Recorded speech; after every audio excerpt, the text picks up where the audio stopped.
6 months ago, I found out my husband was having an affair with a girl in her early 20s. After a bit of digging, I realized she wasn't just some random girl. We'd actually met before. In fact, she was already on my friend list. Since he was keeping secrets from me, I decided to prepare a little surprise for him too. Just yesterday, we were celebrating our son's birthday together. I still remember the look on David's face when he gave our boy a GoPro. He looked so fatherly, telling him, "You're a year older now, you need to be a man of responsibility." I even posted about it on social media. At my age, with a successful business and a beautiful family, I thought I had everything. But then he turned around, claimed he was meeting a client, and spent the night at a hot spring resort with a 20-year-old girl. This year is our 10th wedding anniversary. We had our son in our 2nd year of marriage and opened our own brand of children's dance training centers. Both our career and family were thriving. I was so proud back then. Who says having a baby ruins a woman's career? Look at me, everything was going perfectly. After the first 3 years of hard work, our annual income reached millions. I'd been proud and satisfied for so many years. Now, it felt like a sharp slap to the face. That night, our son was excited to try out his new gift. But he couldn't figure out one of the features, so David was right there with him, geeking out over it. Men stay boys forever, I thought to myself, feeling almost sentimental. I picked up David's phone, thinking I'd just look up the product specs to help them. That's when I saw a WhatsApp notification pop up. My new lingerie arrived. Hee hee. Be gentle with me, tomorrow night, Tilda. I froze. Then another message popped up. You're not allowed to rip it like last time. I opened the app. Before I could even click the chat, a gray preview of a photo appeared. My mind went blank, but curiosity kills the cat. I tapped the chat, clicked the thumbnail, and waited for it to load.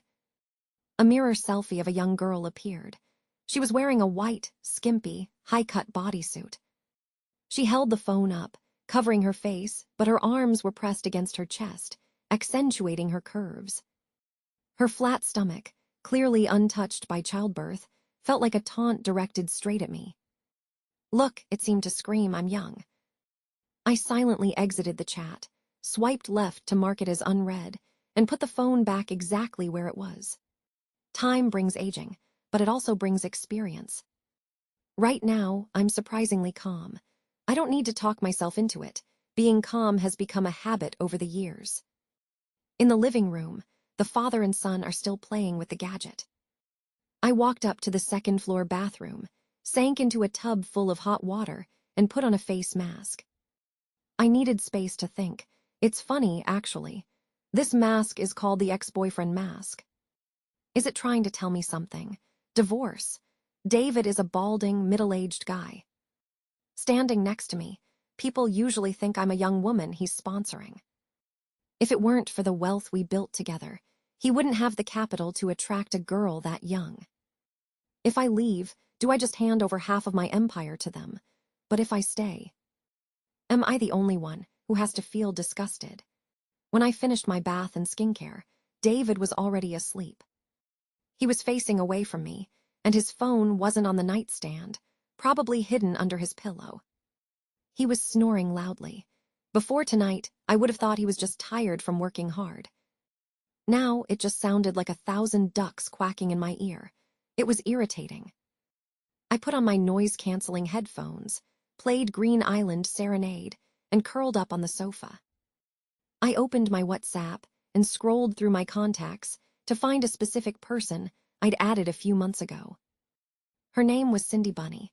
Yes, she was the girl in the white bodysuit. I knew her. I opened our chat. The messages reminded me when I'd added her.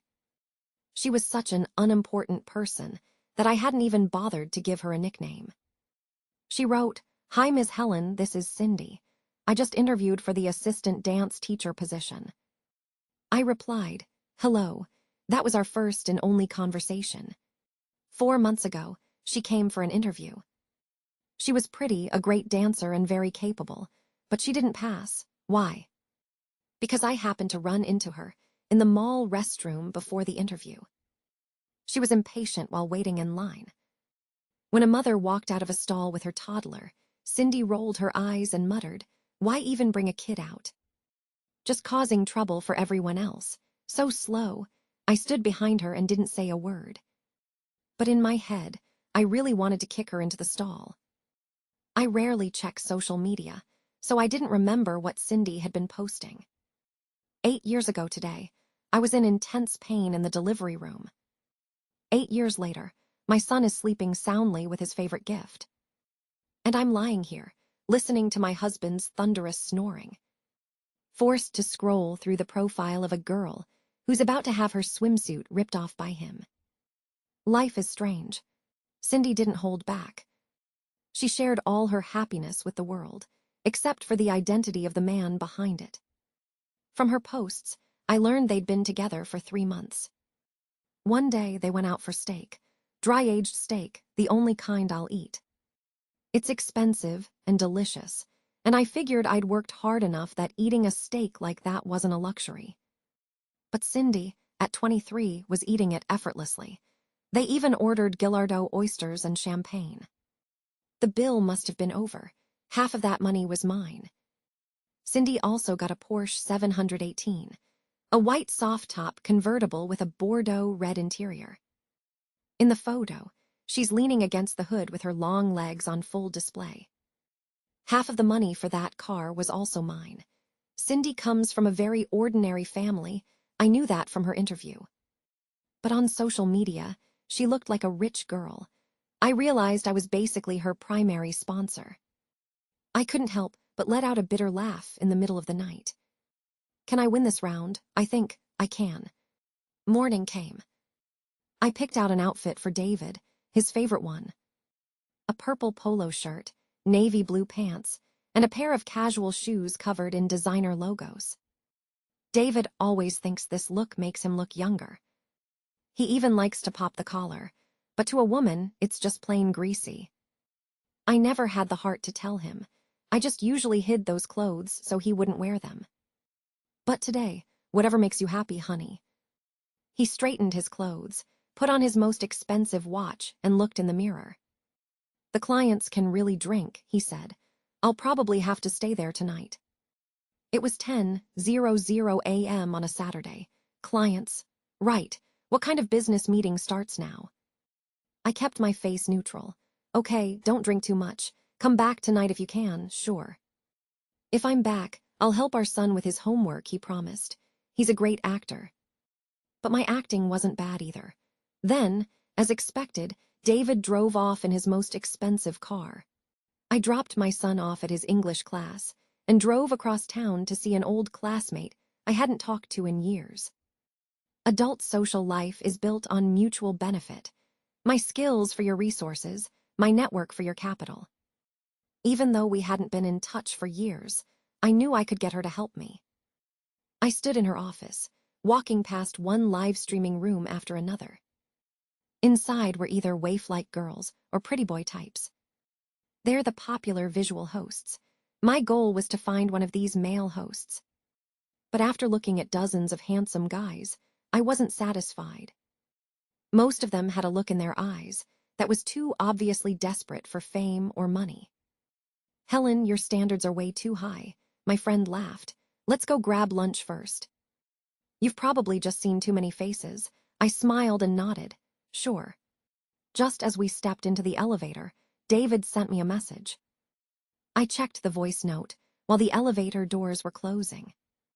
His hypocritical voice filled the air. Don't wait up for me. I won't be back tonight. Fine with me. Just don't drop dead there or I'll inherit everything early. Right as the voice note ended, a loud voice shouted, "Wait." I held the elevator door. A tall figure stepped in.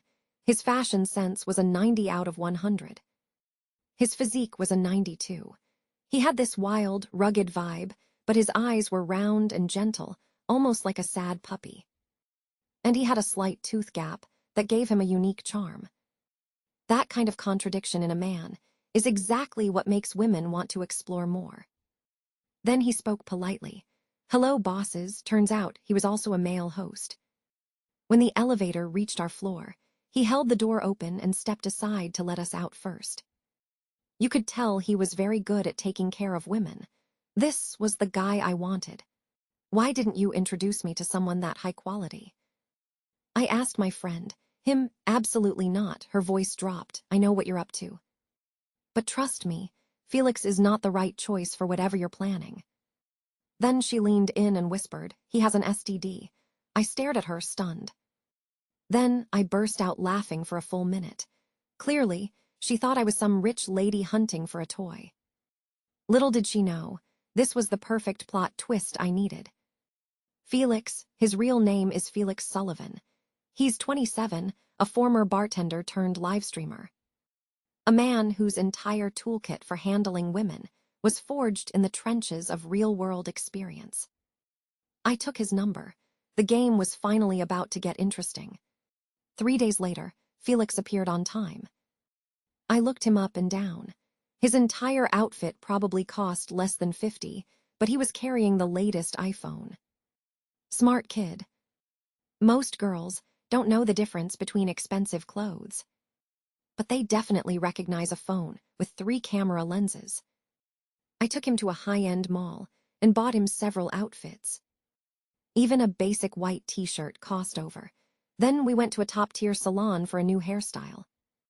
Felix didn't refuse anything. He carried the bags with a look of expectation. I hadn't even told him why I was doing this yet. I wonder what he was expecting. Next, I took him to an apartment I'd found through an agent, a 200-square-meter flat just 5 minutes from the financial district. The rent was $0 a month. From the moment we entered the building, Felix looked dazed. After the agent showed us around and mentioned the rent, I didn't reply immediately. Instead, I turned to Felix. Do you like it? He looked at me in shock, then nodded slowly. Good, I said. Then I turned to the agent. Can you give us a moment alone? The agent was smart. He stepped out and closed the door behind him. I pulled out a file and handed it to Felix. I need you to do something for me. Pretend to be a rich kid and seduce the girl in this file. This apartment is for you to live in. I'll cover all expenses, and when it's done, I'll give you a $0 bonus. Felix was stunned. He clearly didn't expect this to be my goal. I held up a photo of Cindy. Look, it's not exactly a hard job, is it? A glint of interest flashed in Felix's eyes. Beauty is a weapon, and I knew how to use it. Felix hesitated for a moment, then agreed. He seemed afraid I'd see right through him. I called the agent back in. I'll take it. But only for 3 months. The agent looked hesitant until I offered him an extra $0 commission. I turned back to Felix. Remember, this must be finished within 3 months. Got it, sis, he said. That one sis officially marked the start of our partnership. The next day, I took Felix to rent a Lamborghini Gallardo. It was the perfect car for a rich kid persona, way above Cindy's Porsche 718. Felix's eyes lit up when he got the keys. After the paperwork was done, he couldn't wait to take me for a spin. We parked on a tree-lined street. He took out his phone to take a photo, but seeing me there, he didn't dare take a blatant selfie. Don't post anything on social media, I warned. No bragging. He sheepishly put his phone away. Okay, sis. We drove straight to the gym, downstairs from Cindy's workplace. It was a high-end gym with full glass walls. I sat in the cafe across the street, where I could see everyone inside working up a sweat. It was 6:00 p.m. Cindy was about to arrive. Cindy loved to play. David wasn't her only target. This gym was one of her favorite hunting grounds. She was running on the treadmill, in overly tight workout gear. She looked innocent, but her body was a weapon. After a few minutes, a young guy on the next treadmill tried to talk to her. Cindy took one look at his cheap clothes and gave him a cold stare. I'm not interested in buying a membership, and I don't give out my WhatsApp. She was a pro. Then Felix walked in. He started running 2 treadmills away from her. Cindy glanced at him once, then twice. She was clearly satisfied with his looks. For 30 minutes, Felix just ran and listened to music. He didn't give Cindy a single glance. This, of course, sparked Cindy's interest. Men aren't the only ones with a drive to conquer. Women have it too. When Felix finally went to the water dispenser, Cindy walked over. I thought she'd just say a simple hi, but I was wrong. Cindy accidentally spilled her cup of ice water all over Felix. She's an absolute pro. She's probably studied the stories of famous gold diggers. Then, the two of them walked down to the underground parking lot together. I'd made sure Felix parked the Lamborghini right next to Cindy's Porsche 718. When they reached the cars, I could imagine the look on Cindy's face. She must have been thrilled. In less than 2 hours, Felix had her WhatsApp. And she was the one who asked for it. By the second week, Cindy was already inviting Felix to Disneyland. It was almost funny. She was a professional seductress, yet she chose such a pure place for a date. While they were there, it was crowded. Cindy's Chanel bag accidentally got scratched. Using that as an excuse to make it up to her, Felix took her straight to a boutique and bought her a Zero Lady Dior bag. The joy on Cindy's face was unmistakable. That night, Felix acted like a perfect gentleman. He dropped her off at the entrance of her complex and pretended to leave. He knew someone was waiting for her at the bottom of her building. It was a man named Mr. Song, a procurement manager at a tech company in Cindy's building. He wasn't rich, but he pretended to be. He'd spent a lot of money to win Cindy over in the first place. After receiving several luxury gifts from Mr. Song, Cindy realized he couldn't even afford a down payment on a house. So she dumped him without a second thought, but Mr. Song wasn't going to let it go. He'd been stalking her for days. When he finally saw her come home, he cornered her. He wanted his money back. He demanded she return the 3 designer bags he'd bought and the zero he'd transferred to her. He grabbed her arm, threatening to call the police. It was 11:00 p.m. and there were still people around. Cindy wasn't afraid. She was arrogant. Don't you know what a gift is? She sneered. Once you give it to me, it's mine. Stop harassing me, or I'll report you for sexual harassment. Mr. Song snapped. He started dragging her toward a dark corner. That's when Felix, who had been watching from the shadows, rushed in. He pulled Mr. Song away and looked at Cindy with concern. Are you okay? As soon as Cindy saw Felix, her acting skills went through the roof. She still had her Mickey Mouse ears headband from Disneyland on. She looked like a poor, innocent girl being harassed by a scumbag ex-boyfriend. Felix chased Mr. Song away like a true hero. Cindy looked at him with teary eyes. Why did you come back? Felix's reply was pure gold. I wanted to make sure you got upstairs safely. No matter how experienced Cindy was, she was completely disarmed by that. For a moment, she actually felt something real. Felix comforted her and told her it wasn't safe for her to stay here if her ex was stalking her. He suggested she stay at his place for a few days. Cindy was, of course, delighted. After a bit of playing hard to get, she followed Felix to that luxurious, high-end apartment. At 2:00 a.m., Felix sent me a one-word report. Done. Felix didn't disappoint me. From the first meeting to completely hooking Cindy, it only took him 1 month. He stayed in character perfectly. Even with all the temptations around him, he remained devoted only to Cindy. With his good looks and the financial support I gave him, he showered Cindy with bags, jewelry, and luxury skincare as if money were no object. Cindy was completely blinded. She didn't even realize the later bags were actually high-quality fakes. She even spent some of her own money to buy Felix gifts, but Cindy was always sharp.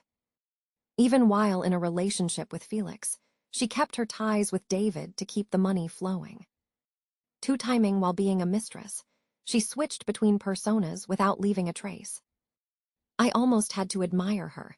One day, in a quiet tea room, Felix played me a voice note from her.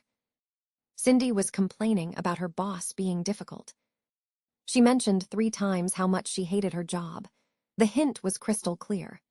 Is she asking me to support her? Felix asked me, looking amused. Should I agree? She's quite the spender. During their time together, Felix had learned the whole story.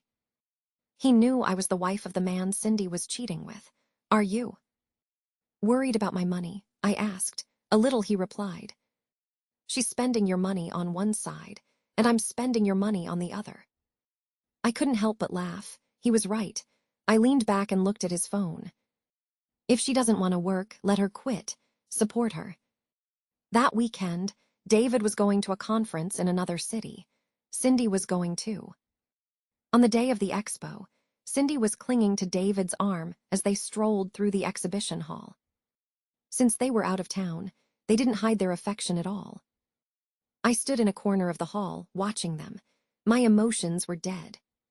Felix stood beside me watching me. Sis, this. Let's go, I said. That night, at their hotel, everything went according to plan. Felix showed up downstairs with a huge bouquet of roses. He called her. Babe, I'm downstairs at your hotel.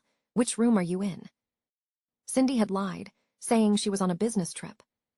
To make it believable, she'd even given him the hotel address. She never expected the usually submissive Felix to just show up. Cindy, fresh out of the shower, panicked. She wrapped herself in a towel and whispered into the phone, Why are you here? I realized I can't be away from you, Felix said calmly. I missed you as soon as you left. Cindy's face went white. Her man's sweet words were now a source of immense pressure. I don't know what she told David, but she quickly changed and rushed down to the lobby to meet Felix. In the lobby, the two of them kissed passionately, both of them acting, both with their own secrets. Felix acted impatient to go up to her room. Cindy lied, saying she was sharing a room with a colleague, and suggested he get his own. I still have some work to finish with my colleague. It'll take 2 or 3 hours. I'll come find you then, okay. Felix agreed and waited in another room. It was like a scene out of a spy movie. Cindy had only been in the room with David for 18 minutes before she came down. They probably hadn't had time to do anything yet. Felix followed her back up and saw her enter room 8514. 20 minutes later, the doorbell for 8514 rang. A waiter delivered the roses Felix had ordered. Felix was standing right there, looking like a boyfriend ready to give his girl a surprise. From inside, a man's voice roared, Who is it? David opened the door, looking annoyed. Did you order room service? The two men stood face to face. David was completely caught off guard. Felix put on a masterclass in acting. He looked furious, threw the roses at them, and punched David. David was no match for him.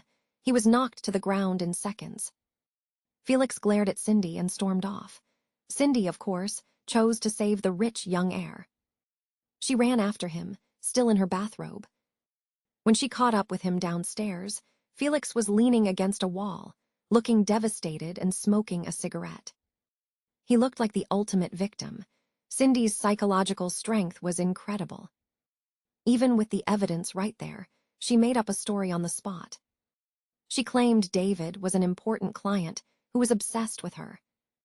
She said she'd only come to the hotel because he'd tricked her. Babe, you have to believe me. He's a big client for my company. I didn't tell you because I didn't want you to worry. But I didn't know he'd do this. She cried in Felix's arms like a wounded rabbit. Felix let himself be convinced. He sighed and said, Fine, just quit that job. I'll take care of you. Cindy was overjoyed.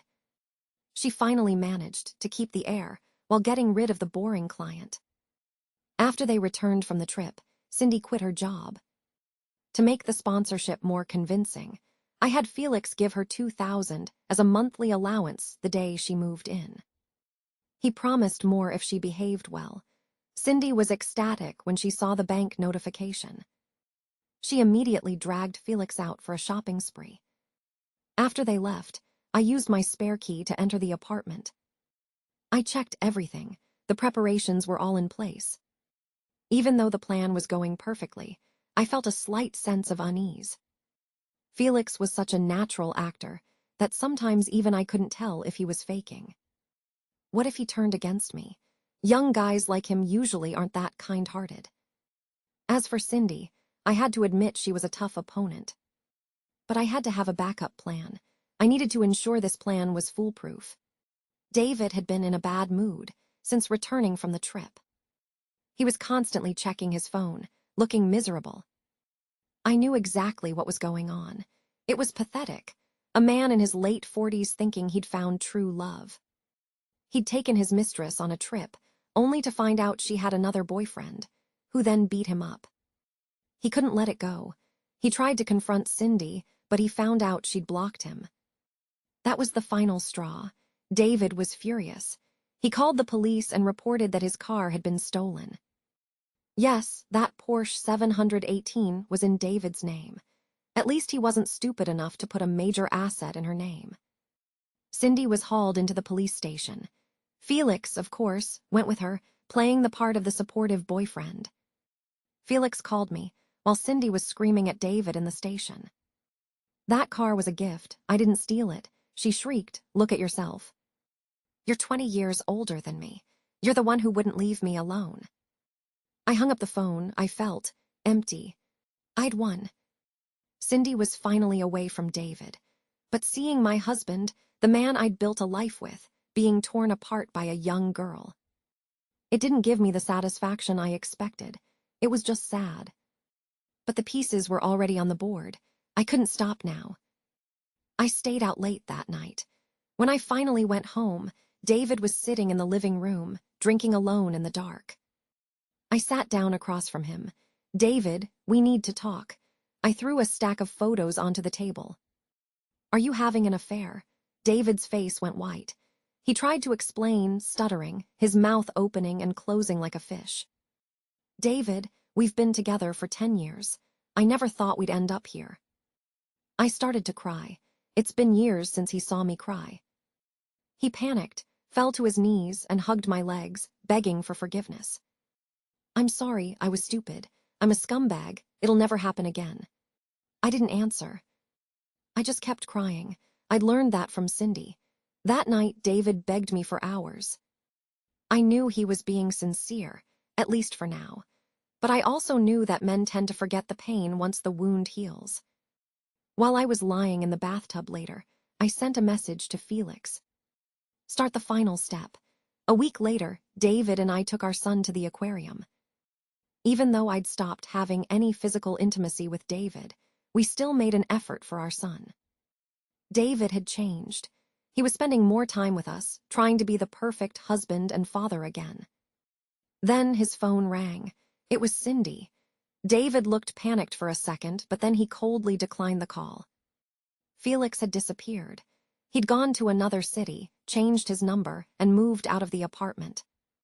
Cindy was left with nothing but a bunch of fake designer bags and a broken heart. She was desperate. Cindy started sending desperate texts. David, trying to prove his loyalty to me, showed them all to me. She claimed she was pregnant with his baby. David looked at me, then called her back on speaker. His voice was colder than I'd ever heard it. "You and I both know whose baby that is. If you insist it's mine, I'll pay for the abortion. After that, stay away from me." He blocked her, but a few days later, a message came from an unknown number. "If you don't come see me today, I'll reveal everything. We'll all go down together. Tomorrow night, 9:00 p.m. Meet me at the lake. If you don't come, I'll jump." To prove his innocence, David insisted I go with him. We drove to the lake. I sat in the car, while David went and talked to her in the shadows. Cindy was hysterical. I could hear her screaming. Then she saw me in the car. She ran over to the window and started shouting insults at me. A mistress screaming at the wife. I wonder where she got the nerve. Maybe she was just that stupid. I wasn't angry.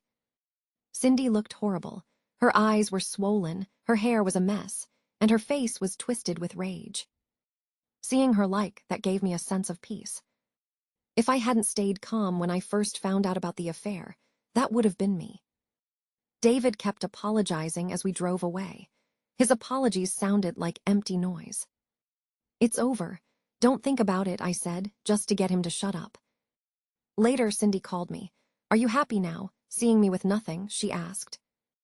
When you were busy ruining my family, did you ever think about this result? I asked back. She didn't repent. She just laughed. I still have evidence of your husband's affair. Give me 0 or I'll ruin your company. I laughed. Kid, who are you going to send it to? Our clients, our parents. Do you think David is the only man who's ever cheated? I'll just say I forgive him, and the drama will be over. Also, I added, I should let you know. Your dear Felix. He visited a specialist recently. He has an STD. The silence on the other end was deafening. I could practically hear her heart stopping. Then the sobbing started. Loud, ugly sobs. She wasn't crying because she was sorry. She was crying because she'd lost everything, including her health. I hung up and blocked her. When I got home, David had prepared a full dinner, waiting for me like a puppy. I sat down and just stared at him. He started to look nervous. What's wrong, honey? Cindy called me, I said calmly. She yelled at me for a long time. What, that bitch? But that's not the important part, I continued. She told me she has an STD. I watched his face. I didn't want to miss a single expression. David froze. He'd been with her for months, and he never liked using protection. He liked to think he was invincible. He snapped. He stood up and swept everything off the table in a blind rage. Plates shattered, wine spilled like blood across the floor. That whore. That disgusting whore. He screamed, probably also cursing Felix in his head. I didn't say another word. I just walked upstairs. David, you cheated and played yourself. How does it feel? 3 days later, I got a message on my burner phone from Felix. He was back from the other city. Sis, it read. I didn't reply. He tried calling, but I didn't answer. I don't know what he wanted to say, and I didn't care. I popped the SIM card out of the phone and tossed it into the hazardous waste bin. The game was over.